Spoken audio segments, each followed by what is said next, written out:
experience working with me. What was it like to work with me in the process?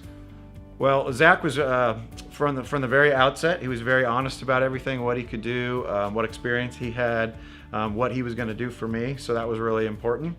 And what I liked about him the most is he really didn't push me. He just said, "Hey, this is up to you. It's your purchaser thing. I'm somebody that's going to be the conduit for you to do this. I'm going to shepherd you through the process." And in this market, you need help sometimes. It's not as easy as just going out on the internet and finding a house and go, "Oh, I think I want to get that one." And with me in particular, we had an issue that came up from my financing and through my VA loan and some qualification issues. And so I needed somebody to do some communication with the seller in my case, because we had to do an extension. So in that particular case, you don't really think of that when you go into the process. You just think, I'm going to go in here, we'll make an offer, put a price on, and then it's done. But when you need somebody to be a diplomat and to represent you, because it could have gone the other way. The sellers could have said, "No, we don't really want to do that." But Zach did a fantastic job of dealing with them. We put a 2-week delay in the process, ended up getting the financing through just fine, and thank goodness for that, because it worked out well.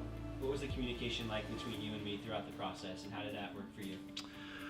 Well, it was definitely not one-sided at all, so it was a constant kind of back and forth, but it wasn't overwhelming. It's not like Zach was sending me 18 things a day saying, "Oh, you got to look at this and got to look at that," as if I was his only client and his business was just sitting there waiting for me to buy something. I felt just totally comfortable with our back and forth, and via text, via email, access to the MLS listings, to the ones that were appropriate that he would send me. And then the overall thing, it was a lot of fun. So Zach and I would go out, we'd see a house that was terrible, and then we'd get out of that house and we'd laugh about it and say, "There's no way they're going to get this for this house. There's just no way." And in the end, maybe they did. We didn't follow up on all of them, but I think when the process is fun, it makes it a lot more enjoyable for everybody. And then, of course, when the outcome is the most important thing. But if you have fun doing it, that's super. You want to tell them about the one we bet on? I can tell. Yeah, I can say